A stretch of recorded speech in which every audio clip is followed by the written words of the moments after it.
Hello students, good morning, good evening, good night, whatever, whenever you, जब भी आप देख रहे हो इस वीडियो को, जब भी आप पढ़ रहे हो तो आप उसके हिसाब से आप एज्यूम कर लेना। तो स्टूडेंट्स, हम लोगों ने इस चैप्टर में अभी तक पढ़ा कार्बन एंड इट्स कंपाउंड्स में इंट्रोडक्शन ऑफ कार्बन के बारे में हमने पढ़ लिया, कार्बन के बारे में पढ़ लिया।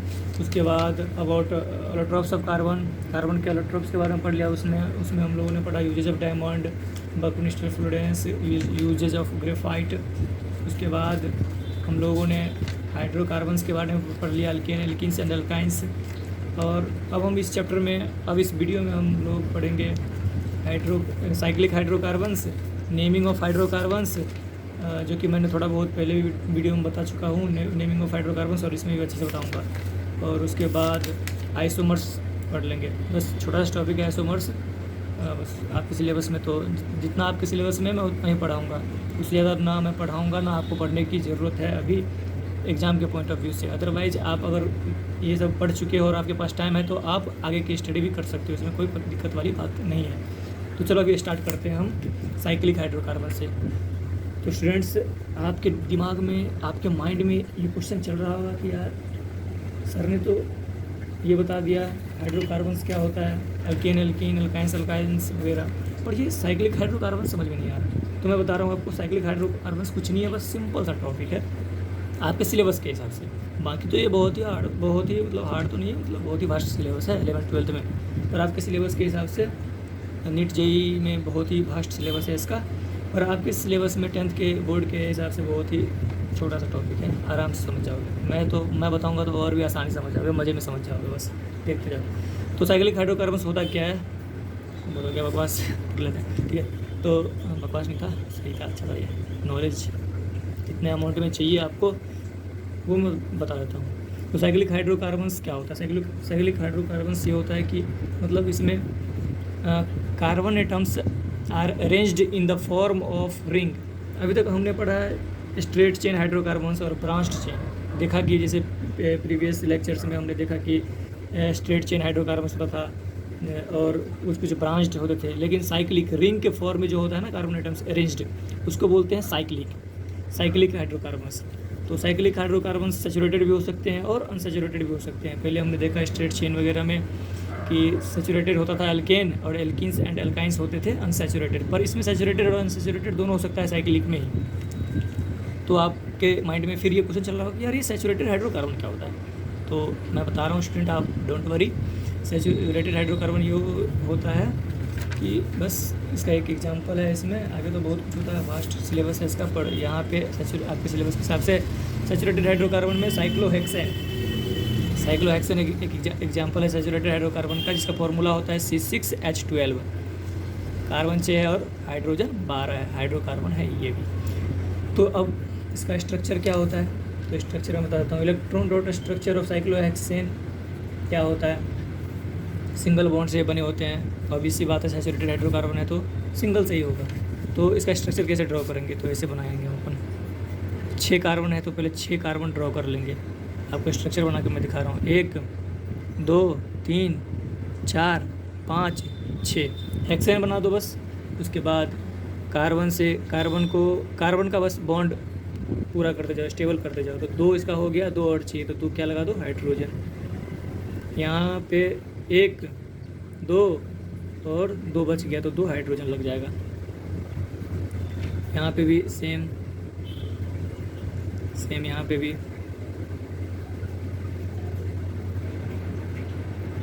यहाँ पे भी सेम ही है, तो दिक्कत वाली कोई बात नहीं है।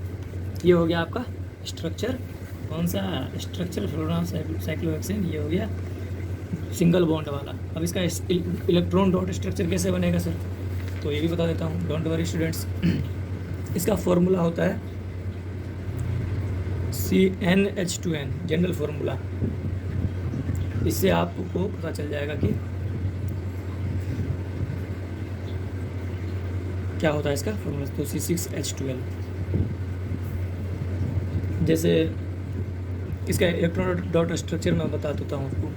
तो 1 2 3 4 5 6 कार्बन हो गए, अब हमें पता है कि इसके पास 4 वैलेंस इलेक्ट्रॉन्स होते हैं, तो लगा दो भाई, 1 2 3 4 लगा दिया। पर ये तो स्टेबल नहीं हुआ, स्टेबल इलेक्ट्रॉन शेयर करके होगा ना, देखते जाओ ना, इसलिए तो बोला देखते जाओ बस। तो इसके पास 1 हो गया, इसके पास हो गया 2 3, 1 2 3 हुआ, और 1 4।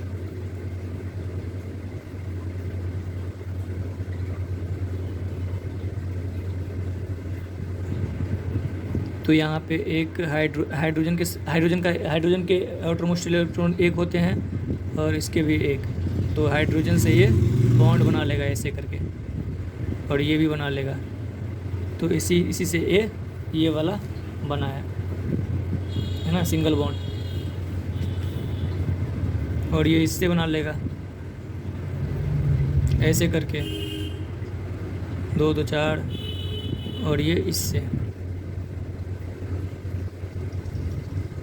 सिंगल बॉन्ड 2 2 4 2 6, और ये चारों मिलके कार्बन भी स्टेबल हो जाएगा, है ना। तो ऐसा बनता है। इसी तरह से इसमें हाइड्रोजन के साथ 2, यहाँ पे हाइड्रोजन के साथ 2, कितना हो गया, 2 2 4 2 6, ये दोनों मिलके 2 2 हो गए ना इसके, तो 2 6, और ये दोनों मिलके 2 8। ऐसे ही इसके 1 2 2 2 4 2 6 2 8,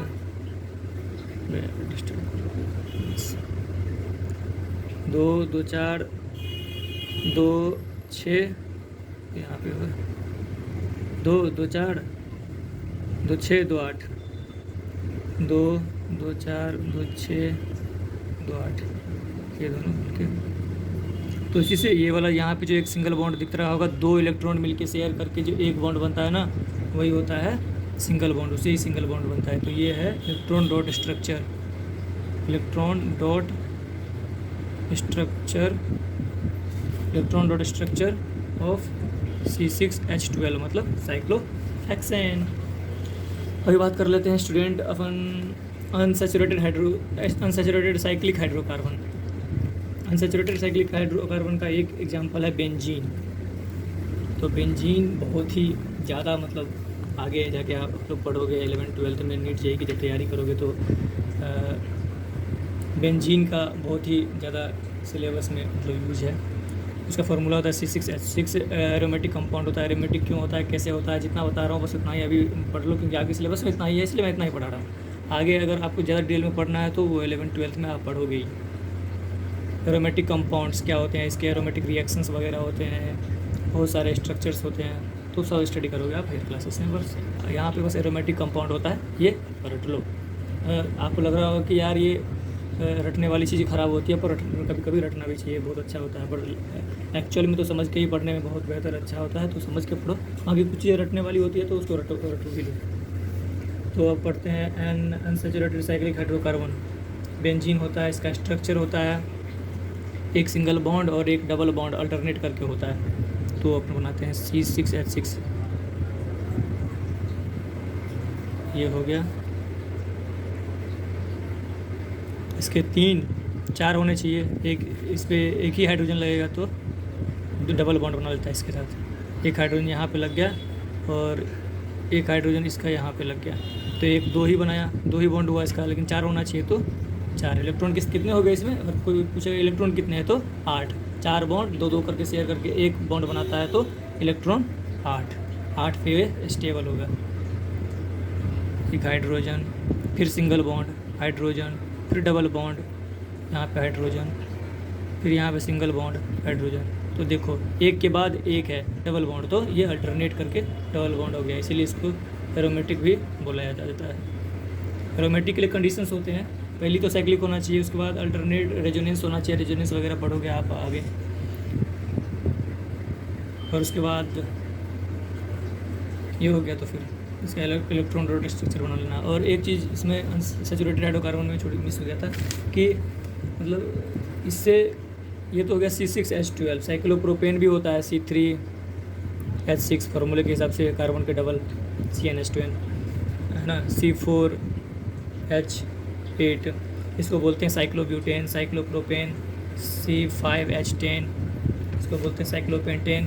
तो ये सब भी साइक्लिक हाइड्रोकार्बन्स हैं, साइक्लिक हाइड्रोकार्बन्स। तो इसके स्ट्रक्चर्स आप ड्रॉ करना आपके लिए होमवर्क हो गया। दोनों स्ट्रक्चर्स, चेन वाला भी, straight chain, branch chain, bond वाला, और ये इलेक्ट्रॉन डॉट स्ट्रक्चर भी बनाना है। और इसका बेंजीन का इलेक्ट्रॉन डॉट स्ट्रक्चर आपको बना के आना है। ये आपके लिए होमवर्क हो गया। आप फिगर में उसे देख भी सकते हो, यहाँ पे दिया हुआ है। पर कैसे क्या होता है इसमें तो दिया हुआ है बस, पर कैसे क्या होता है, कैसे बनते हैं स्ट्रक्चर्स, क्यों बनते हैं, मैंने सारा आपको डिटेल्स में डिस्कस करके बता दिया। अब आते हैं नेमिंग ऑफ हाइड्रोकार्बन्स पे। नेमिंग ऑफ हाइड्रोकार्बन्स, हाइड्रोकार्बन्स की नेमिंग कैसे करते हैं। तो ये होता है, मतलब जैसे होता है आप लोग का भी होगा, आप लोग में से किसी स्टूडेंट का होगा, 2 नाम होगा, कोई डबल नाम रखता है, घर का नाम कोई कुछ और, दोस्तों के पास कुछ और, कोई कुछ लोग तो 4-5 नाम रख लेते हैं, खेलने टाइम कुछ और, स्कूल में कुछ और, दोस्तों के साथ कुछ और नाम, व्हाट्सएप पे कुछ और, कहीं सोशल मीडिया पे कुछ और नेम, स्कूल में ओरिजिनल नेम, है ना। इसी टाइप से इनने तो बहुत सारे नाम नहीं रखे हैं, पर 2 नाम इनमें भी होते हैं कंपाउंड्स में। तो जो मेन नेम होता है उसका नाम IUPAC नेम से रखा जाता है। IUPAC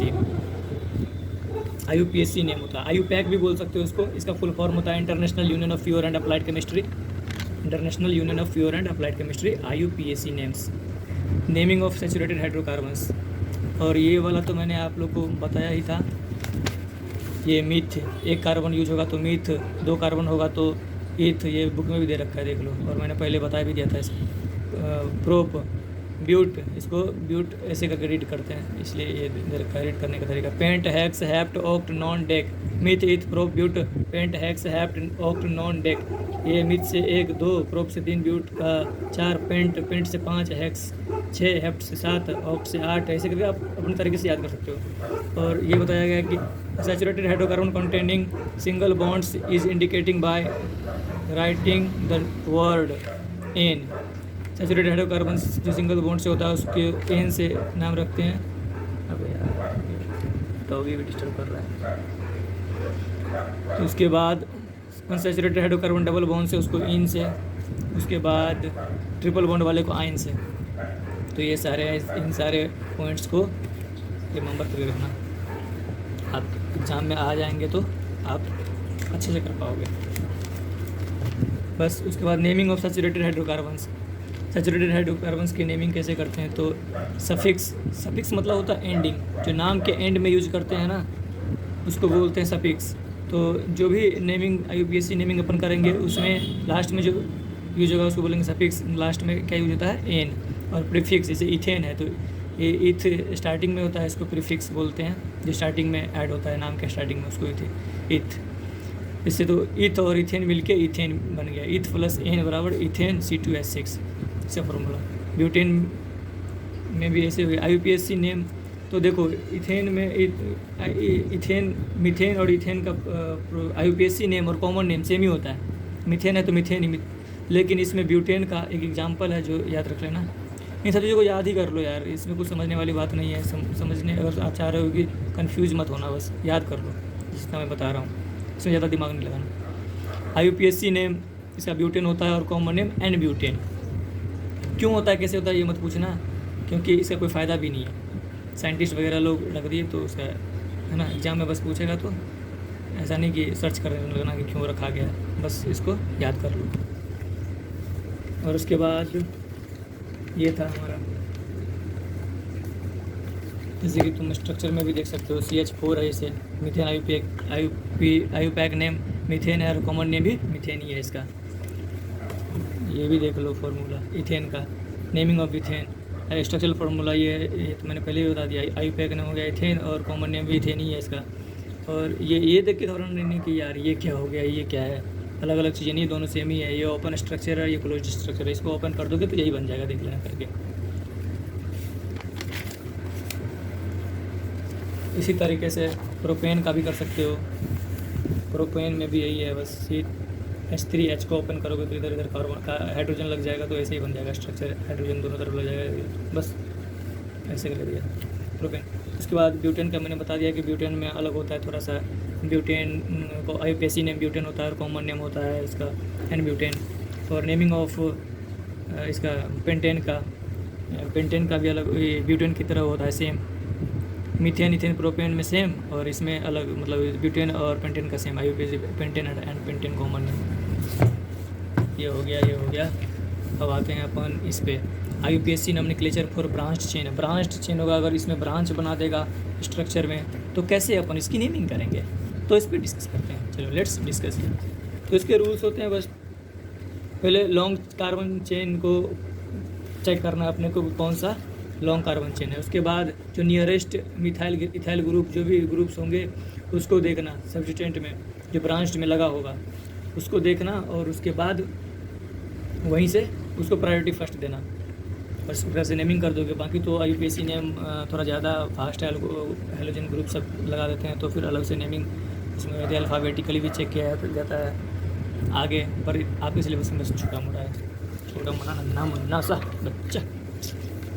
देखो ये हो गया, जैसे कि ये है इसकी नेमिंग है, ये वाली स्ट्रक्चर की आप नेमिंग देख रहे होगे कि दोनों तरफ से ही, इसमें दोनों तरफ से भी करोगे तो फ़र्क नहीं पड़ेगा, राइट से करो या लेफ़्ट से करो। सेकंड पे आ रहा है लॉन्गेस्ट चेन, तो 3 हो गया इसका, तो 3 है, तो 3 के लिए क्या यूज़ करते हैं, प्रोपेन, क्योंकि सिंगल बॉन्ड है तो प्रोपेन एन होगा, तो प्रोपेन हो गया ये। और उसके बाद इसमें सेकंड पे मिथाइल ग्रुप लगा हुआ है, तो 2 मिथाइल प्रोपेन इसलिए हो गया क्योंकि सेकंड पे लगा हुआ है। इधर से भी करोगे नेमिंग तो 2 पे लगा हुआ है, तो 2 पे मिथाइल। और इसमें देख लो, ये एग्जांपल एक C5H12 का। C5H12 में क्या हो जाता है कि अगर नेमिंग करोगे तो पहला तो अपन, जैसे ये वाला है तो ये इसका 5 कार्बन है, तो 5 का 1 2 3 4 ही है, 5 यहाँ पे होना चाहिए, पर इसको उठा करके यहाँ पे शिफ्ट कर दिया, ब्रांच्ड चेन बना दिया, तो ये ऐसे हो गया। उसके बाद उसकी नेमिंग कैसे करेंगे, तो नेमिंग करने के लिए ये सब किया गया। नेमिंग कैसे करेंगे, नेमिंग ऐसे करेंगे, पहले लॉन्गेस्ट कार्बन चेन काउंट करेंगे, 1 2 3 ही इधर हुआ, 1 2 3 4 इधर से करेंगे, तो 1 2 3 4 इधर से, तो 1 2 3 4 इधर से कर लेते हैं स्ट्रेट चेन में पहले, तो 1 2 3 4 हुआ नेमिंग। उसके बाद सेकंड पे लगा हुआ है मिथाइल, और उसके बाद ये इधर से भी कर सकते थे 1 2 3 4, और इस पे लगा हुआ है, तो इधर से नहीं काउंट करेंगे, इसलिए ये वाला रॉन्ग हो गया। रॉन्ग क्यों हो गया, आपके माइंड में ये क्वेश्चन चल रहा होगा, यार ये रॉन्ग क्यों हो गया, ये करेक्ट क्यों हो गया, इधर से भी तो लॉन्गेस्ट ब्रांच चेन है ये भी, लेकिन मैंने बोला था पहले ही कि जिधर से नियरेस्ट पड़े, जो है ना ब्रांच चेन, जिधर से अल्काइल ग्रुप नियरेस्ट पड़े, तो इधर से क्या है सेकंड पे ही है, इधर से थर्ड पे है, तो नियरेस्ट ये वाला हुआ ना 2 मिथाइल ब्यूटेन, इसलिए नाम हो जाएगा इसका। 2 पे है मिथाइल ग्रुप 2 मिथाइल, और लॉन्गेस्ट कार्बन चेन क्या है ब्यूट है, तो ब्यूटेन सिंगल वाला, इसलिए इसका ये करेक्ट हो गया और ये रॉन्ग हो गया, यही था।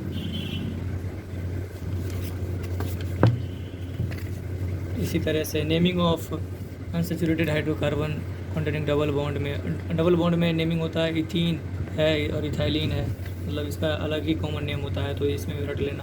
प्रोपाइलिन है इसका, इसके बाद इसका इथाइन है, तो इसका एसिटाइलिन नाम हो गया, तो इस तरह से आप इसको रट ही लो, इसमें ज़्यादा दिमाग मत लगाओ। प्रोपाइन है तो मिथाइल 1 एसिटाइलिन, इसका नाम कॉमन नेम है, अजीब साइंटिस्टों ने रख दिया, तो बस उसको रट ही लो। आइसोमर्स क्या होता है, आप पूछो यार आइसोमर्स क्या होता है। आइसोमर्स में कुछ नहीं होता, देखो बस सिंपल सा फंडा है, बाकी तो आगे तो बहुत ही ज़्यादा है, ये वास्ट सिलेबस है 11th-12th में निकले के लिए, और आपके लिए बहुत ही सिंपल सा टॉपिक है, मैं बताता हूँ। जिसमें किसी भी कंपाउंड में सेम मॉलिक्यूलर फार्मूला हो बट डिफरेंट स्ट्रक्चर्स हो उनके, तो उसको बोलते हैं आइसोमर्स। जैसे एक ही कंपाउंड के आपने बहुत सारे कंपाउंड के देखे हैं कि सेम ही फार्मूला है बट अलग अलग स्ट्रक्चर्स बन गए, किसी के स्ट्रेट चेन, किसी के ब्रांच चेन स्ट्रक्चर, तो उसी को बोलते हैं, ये दोनों आपस में एक ही कंपाउंड रहेंगे पर उसके उसी दोनों डिफरेंट स्ट्रक्चर्स वाले को आइसोमर्स बोल देंगे। जैसे आपने पढ़ा था ब्यूटेन एंड एन ब्यूटेन, ये वाला एग्जाम्पल जैसे देख लो, तो ये ब्यूटेन है C4H10, तो ये वाला हो गया एन ब्यूटेन, और इसी को यहाँ वाला कार्बन को यहाँ पे उठा के रख दिया, ब्रांच चेन बना दिया, तो ये हो गया आइसोब्यूटेन, इसको बोल देंगे आइसो। एक बार 5 वाले में एक बार उठाएगा तो आइसोपेंटेन, 2 बार उठा के लगा देगा तो नियोपेंटेन, ऐसे करके नाम हो जाता, नेमिंग हो जाता है। यही है आइसोमरिज्म इज पॉसिबल, और ये मेन पॉइंट है कि isomerism only possible in isomer is possible only with 4 और मोर कार्बन में होता है आइसोमर, क्योंकि इसी में स्ट्रक्चर डिफरेंट बन पाएंगे एक सेमी मॉलिक्यूल के।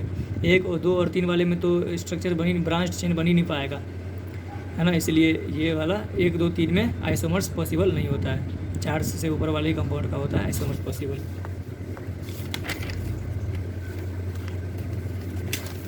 ये देख लो, ये सब क्या है, isomers of pentane. Isomers of pentane देखो, ये पेंटेन हो गया एन पेंटेन, आइसो पेंटेन। एक को यहाँ से उठा के रख दिया तो इसी का कॉमन नेम हो जाएगा ये IUPAC नेम, और कॉमन नेम हो जाएगा 2 मिथाइल ब्यूटेन, IUPAC नेम ही हो जाएगा। और उसके बाद ये हो गया इसका न्यू पेंटेन, और यहाँ पर से भी इसको यहाँ पे लगा दिया तो 2 डाईमिथाइल, 2 मिथाइल है तो इसलिए डाईमिथाइल। 2 पे 2 हो गया, 2 के लिए डाईमिथाइल प्रोपेन है, प्रोपेन लॉन्गेस्ट चेन तो प्रोपेन ही बच गया ना, इसीलिए प्रोपेन हो गया। ये हो गया इसका नेम। तो ये सारे क्या हैं, एक दूसरे के आइसोमर्स बस। तो आज का यहीं तक था टॉपिक। बाकी क्वेश्चन वगैरह होंगे तो क्वेश्चन सब कर लेना, जो प्रॉब्लम होगा डिस्कस कर लेंगे। अपन यहाँ तक कर लिया, 1 मिनट हमारा समाप्त हुआ। So till then see you guys. आज के लिए बस इतना ही, दैट्स इट। अच्छे से स्टडी करते रहो, लाइक सब्सक्राइब कर दो नए हो तो चैनल पे, और बेल आइकन को दबा दो, जिससे कि अगर न्यू वीडियो मैं बनाता हूँ, अगर क्या बनाऊँगा ही आपके स्टडी के लिए, तो बने रहो बस, अच्छे से सीखते जाओगे। 90+% नंबर आएगा आपका, मेरे से पढ़ लोगे तो अच्छे से मैं पढ़ा दूँगा, ये कंसेप्ट क्लियर कर दूँगा, अच्छे से बता दूँगा। So that's it, thank you.